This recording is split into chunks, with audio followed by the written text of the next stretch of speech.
online programs are not necessarily those of the station, its management, or sponsors. As always, we're privileged to amplify the voice of people here on Los Angeles, 1560 worldwide at WVOX.com. Okay, Richard? Yep. Yep. Richard? Hello? I'm here. Yeah. Yeah. Let's go. You got it.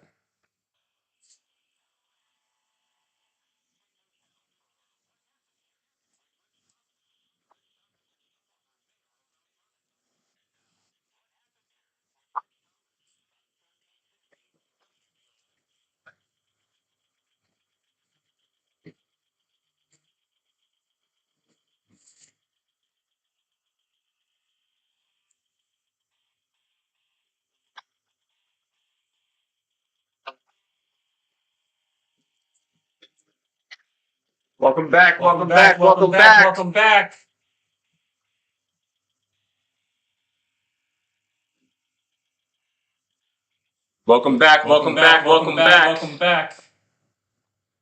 Yeah, live on What Happened Here Now with Rich Chalmers, former mayor of Mount Vernon. You're listening to WVOX at Whitney Global Media Station, live right now from Wednesday until, every Wednesday's at noon. And you're listening to 1460 on your AM dial or worldwide at WVOX.com.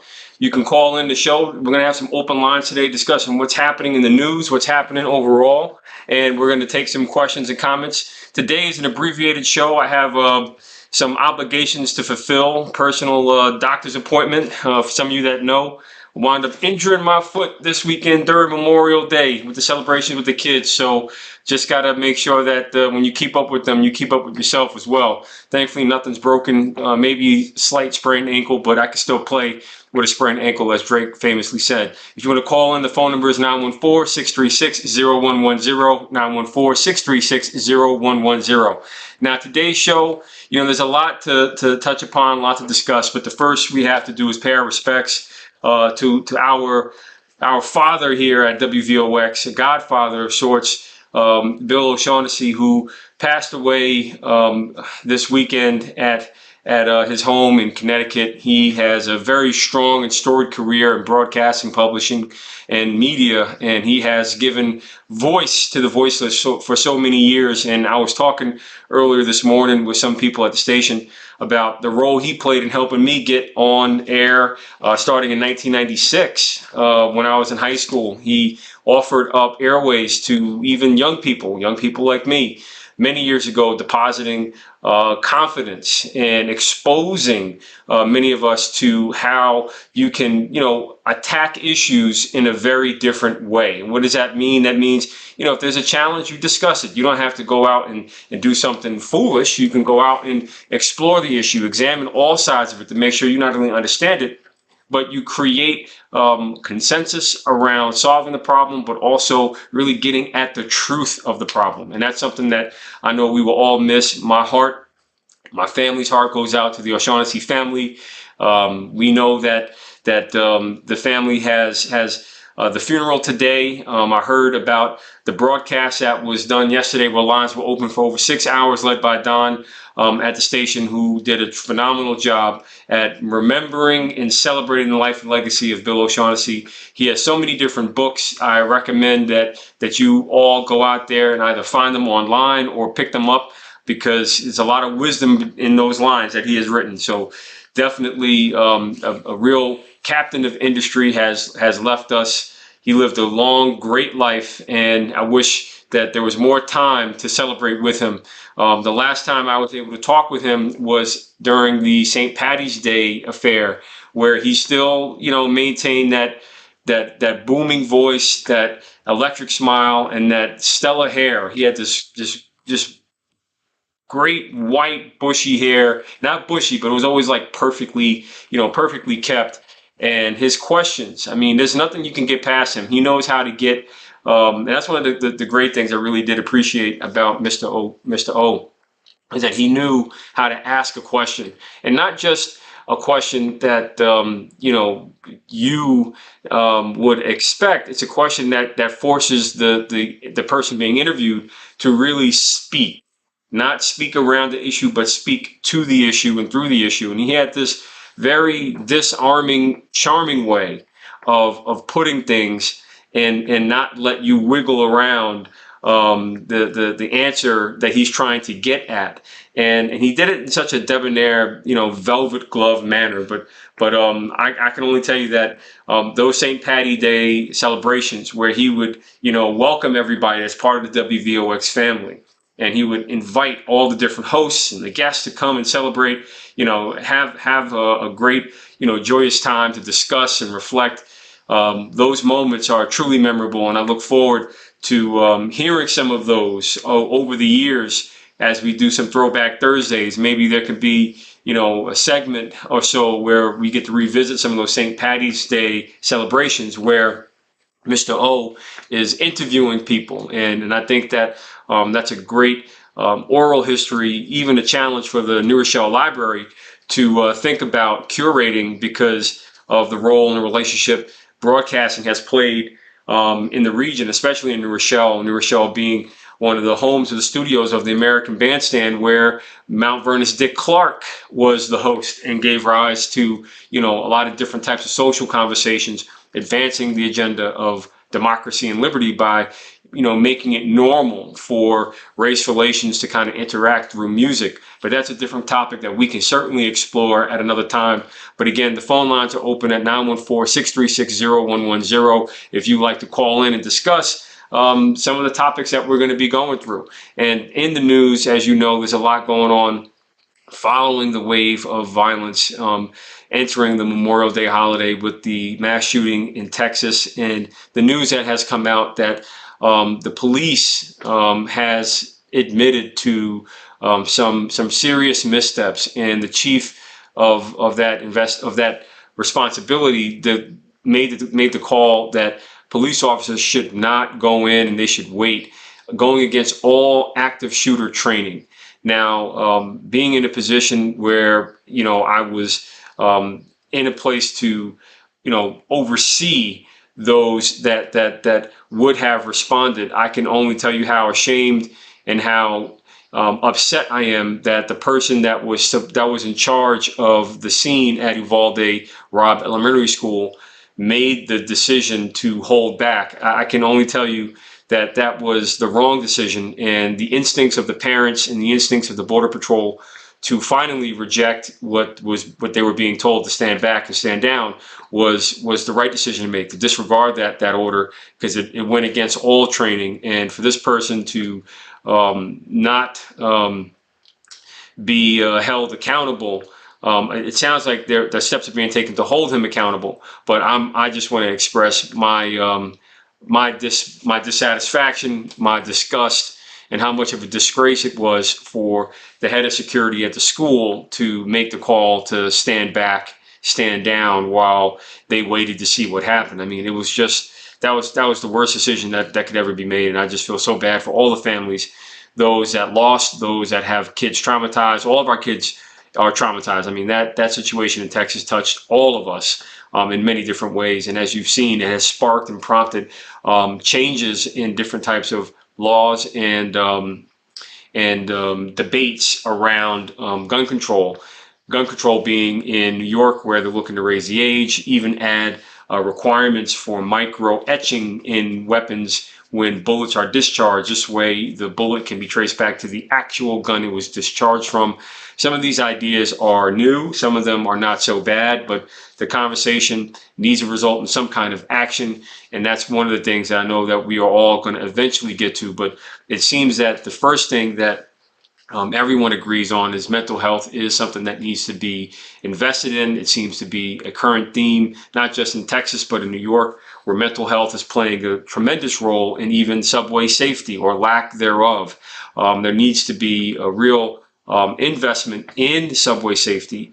And there was an opinion that came out by former police commissioner Bratton, where he noted that he was able to gain control of the subways by starting with the small things like fare evasions while they may seem small, they're big in terms of stopping people that do not have any regard for order and civility or safety on the subway system.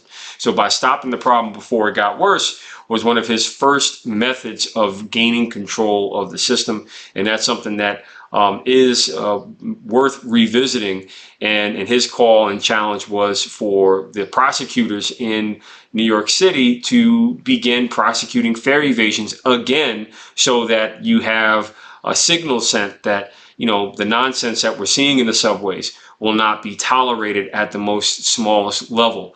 But nonetheless, the other steps he recommended was to make sure that, you know, you have a comprehensive approach to gaining order and control in the subway, not just putting cops in the system, but stopping trains at stations for quality control checks. That sent another signal that, you know, bad actors would be apprehended and caught, not just allowed to skate free through the subway and move about. So there are a few other things that he said we'll get into later on in the show, but I definitely wanted to just put that out there as we reflect on the problems that we're having, from subway safety to terrible decisions being made in Uvalde, and how they will result in hopefully consequences for the person that was responsible for the security of our, and I'm gonna call them our children, because, you know, when you're 8, 9, 10, you're at that joyous moment in your life where you just want to enjoy life. You don't know about the evils that come about as you grow older. But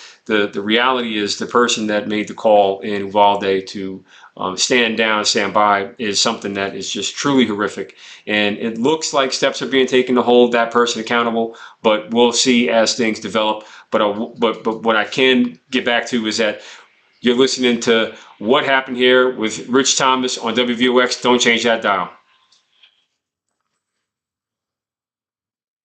Hey everybody, how you doing?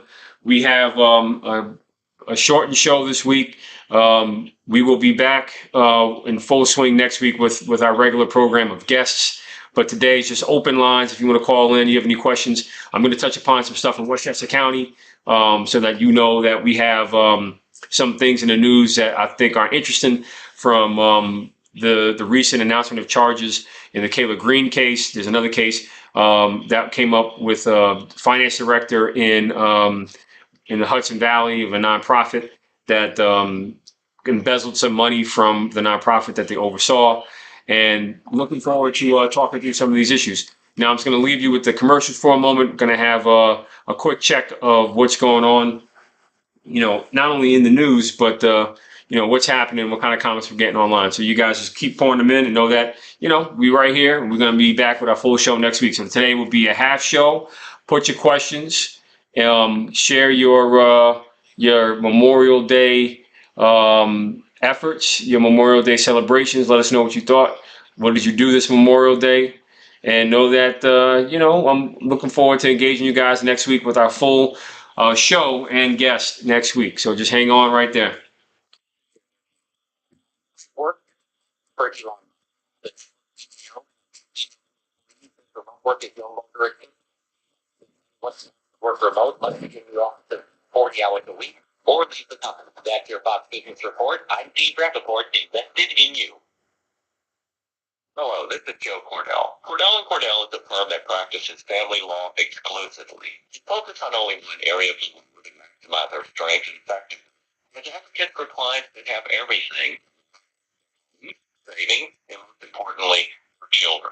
We're the partner our clients count on. 866-DAD-BLUE, 701 East Gate Drive, Suite 310, Mount Laurel, New Jersey, 08054. Lisa Magala, licensed in New York and New Jersey. Joseph Cordell, licensed in Missouri and Illinois only. Cordell.com.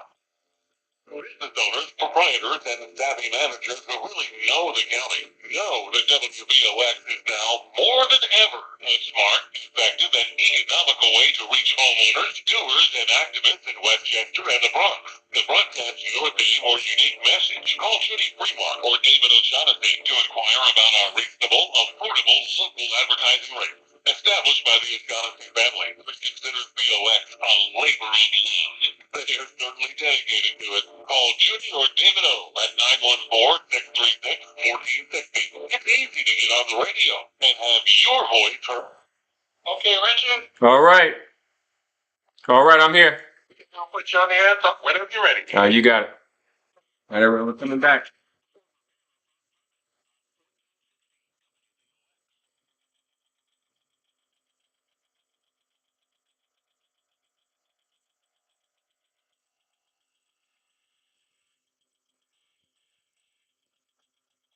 Welcome back, welcome back, welcome back. Welcome back. You're listening to What Happened here on WVOX at Whitney Global Media Station. My name is Rich Thomas. We're here every Wednesdays at noon to 1 p.m. Talking about what happened here, revisiting issues and asking questions about what happened and what you need to know to make sure it does not happen again, or what you can do to make it even better. The dial-in number is 914-636-0110. Again, it's 914-636-0110. And today we actually have an abbreviated show. Over the Memorial Day weekend, there was a lot of fun, a lot of action, and me not realizing that I'm not like I used to be, much more adept at chasing these little kids. Wound up with a little foot injury that I'm going to go get looked at today at the doctor. So just know that I believe all is well on the road to recovery, but definitely got to do some self-healing. Make sure that self-care, so that there's nothing really bad going on, but know that these kids are quick, and man, they are fast. And hopefully once I'm able to get back in full swing, I'll be able to keep up with them even more without getting a little beat up by them, literally. But nonetheless, hoping that everybody had a great Memorial Day weekend, great celebration. There was a lot to do, a lot to celebrate, especially thank our veterans and those that gave their lives and sacrificed so much to make sure that we have our freedoms. I just want to encourage everybody to go back and listen to the show that I did last week going into Memorial Day, talking about the Wear Blue Run to Remember. Unfortunately, I could not run because my foot was a little bruised, but nonetheless, I will be running to celebrate the life, legacy, and memory of one of our veterans that risked and gave their life so that we all can enjoy the freedoms that we enjoy as Americans. And that website for you to also revisit and keep the momentum going, wearblueruntoremember.org, wearblueruntoremember.org. There you can sign up for free and go on, as long of a walk or jog or run for a purpose and a cause to celebrate the life and legacy of a loved one. Well, we're going to say a loved one, a fighter, a freedom fighter, someone that gave their life to make sure we're free following the events of 9/11. And it's a powerful story. We had Ms. Hallett on with us last week, who discussed why she created it. So I encourage you all to take a look and listen at that show. But as we look into the next few minutes, I wanted to just talk about what's going on here in Westchester. There's a couple of news developments that came out. I'm going to start with the situation with Kayla Green. Yesterday, it was announced in court that the charges against the defendant will not be upgraded. Why the prosecutors decided to not pursue that, or why the grand jury decided to not upgrade the charges, remains to be seen. But nonetheless, the family expressed their disappointment, their dissatisfaction, and that they were devastated as a result of the lack of higher charges.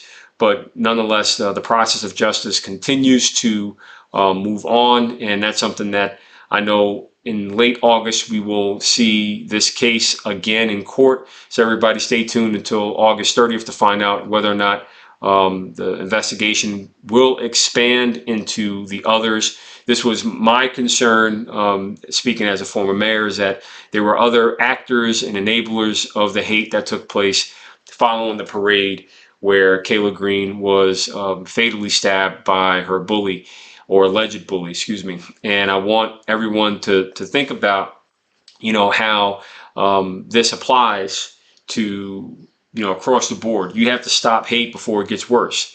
And if there was a professional responsibility, be it by the city, by the school district, by even the parents, there should have been real actions taken to curb the violence before it got into this fatal situation. So that's a concern that I have, and that's something that I want to see more energy spent on, just like the family, to see others that were involved and others that contributed to Kayla's death.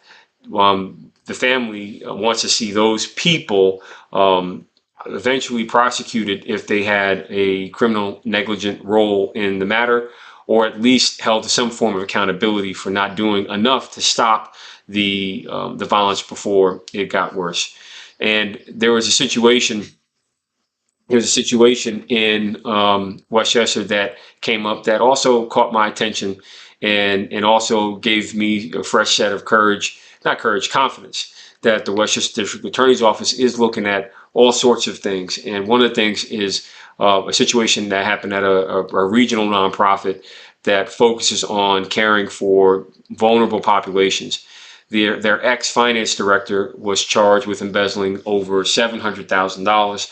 Now that's something that is a real signal that when there are improprieties, you will face justice. And it's a good thing that the DA's office was able to intervene and step in on this, because there are people out there that rely on the funds and services from the nonprofit that was administering the services, and they were denied services or access to resources that they were rightfully entitled to. And the ex-finance director, Aquino, has been indicted for embezzling over $700,000. And it gives me confidence that, the situation in Mount Vernon, where we had the former controller mishandle over $170 million, will hopefully will be visited the same way by the district attorney in Westchester County. All right, that's been our show. It's an abbreviated show today. Thank you so much for joining. We'll be back next week with our full run. Take care, and don't change that dial. We got more great stuff coming up. Take care. Thank you, Jerry. All right. Hey, everybody. So that's our show today. It's a short show, as I mentioned. I got to run to the doctor. I got to take a look at my my right foot. It's badly bruised in a event that happened over Memorial Day. Nothing too serious, but serious enough to merit. I got to stop and make sure that do some care here. But I do know that I hope you all had a great Memorial Day weekend, great celebration.